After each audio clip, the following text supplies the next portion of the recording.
everyone. Wow, enthusiasm, this is great. No one's lunch has kicked in and made them too tired yet. Well, fantastic, we have a captive audience. So as Jeff pointed out, we are Vicon. We've been doing motion capture for 40 odd years, and recently the conversation has always been about markerless. What are we doing with AI? What are we doing with markerless based motion capture? But it's important to recognize that all this is really doing is expanding use cases for motion capture. It's broadening the audience who want to use it. There is still a lot of importance built around the existing pipelines and the existing workflow. So what we want to do with this talk is give you a sense of the motion capture in an optical based context, how we do it, and what distinguishes Vicon from any other systems. Now what we have in front of us is our core software, which is Shogun Live, and through Shogun Live we can do everything in terms of calibrating subjects. We can create props, we can create cameras that we want to track. All of this happens from a single place, so all of our retargeting can be done from there. We can stream to game engines, we can stream to Motion Builder. The basic idea being that we want this to be the hub of all the technical innovation that comes out of our motion capture system. How this works is, if you look above us, you will see a series of cameras. Those cameras are calibrated in 3D space, and what they are looking for are markers. So if I could please ask for a round of applause as we bring Zach into the environment.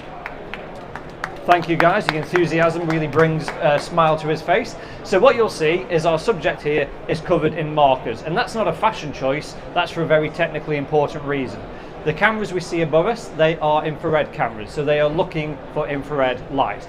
The light hits these from the strobes coming from the cameras, it bounces off of the markers and then gets triangulated in 3D space by these cameras, which are calibrated to each other. So that's what we can see when our subject moves along.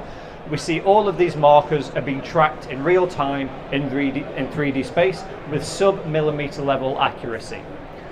Now this is all well and good, but a cloud of markers is only so useful. What we really want is a skeleton. So now we're going to create a skeleton based around these markers. If we could please go into a T pose or an A pose, take your pick, whichever you prefer right now. And now it's going to go through what is called a range of motion.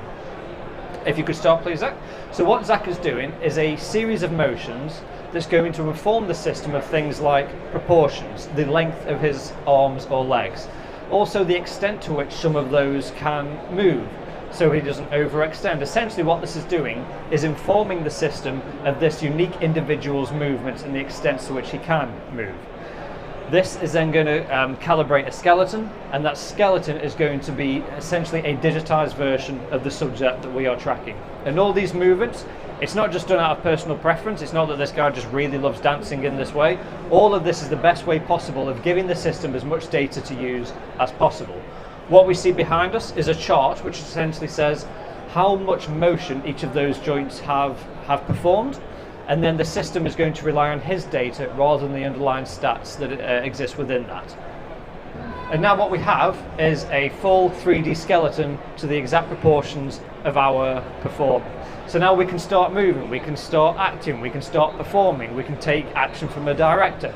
But what's really important is a series of software tweaks that exist underneath to help really optimize this process. So for example, Mitch, could we please put the markers back on?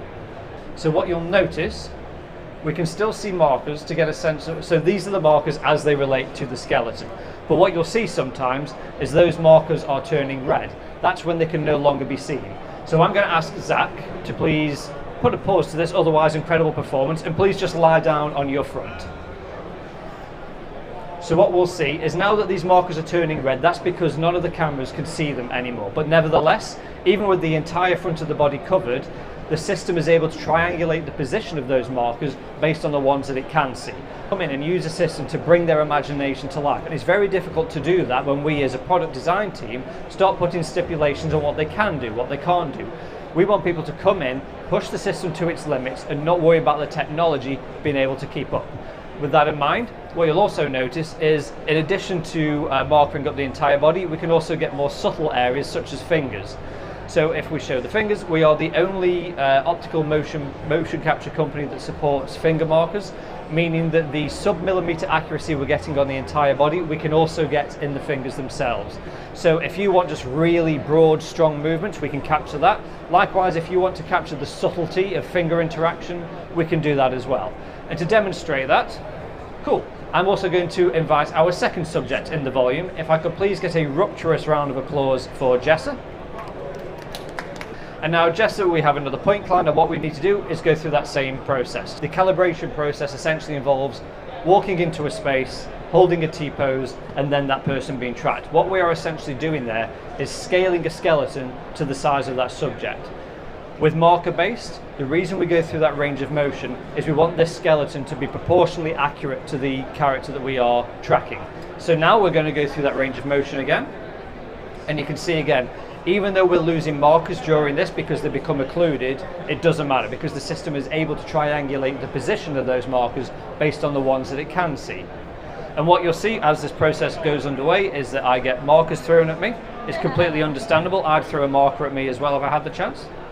So we're going to go through this process, and what you'll see on the screen is different parts of the body gradually kind of changing in shape and size. That's because when there's sufficient data as to understand the proportions of our performer, the skeleton updates accordingly. Cool, so now we can stop calibrating, and if we bring Zach back into the volume, because that was calibrated earlier, we now have two subjects with fingers, and they can now start interacting. So if we ask you guys to intersect your fingers, please, and we can zoom in on that to give you a sense of the level of fidelity we are capturing with optical. So you'll see the fidelity of the motion is such that even though those fingers are intersecting in between each other, even though we have these really subtle movements, even though they're quite far away from the cameras, we're still able to get the best possible quality data. And that's where optical really excels from a motion capture perspective. When you need the finest movements, the finest quality data, optical is the solution for that. Now at this point, creatively, you're capturing data, you have two really good skeletons, now you want to see them do something. I know what we all come to SIGGRAPH for. As much as we like science and information, we also like to watch people fight. So why don't we have a bit of an improv fight session as an example of what you might create using this sort of system. If we start in a T-pose, please. Cool, and action. I think that's the traditional word. Now you can see one of the benefits of motion capture is you could do this, you could keyframe all this, but the amount of time it would take to get all the finesse, the speed, the impacts, they're just things that are far better lent to via a motion capture system. Zach always seems to win. We don't know why this is. If I could please get a round of applause for our incredible performance. If anyone has any further questions about optical-based motion capture, please come and speak to myself or our support team. Thank you very much for your time, and please enjoy the rest of SIGGRAPH. Thank you, everyone.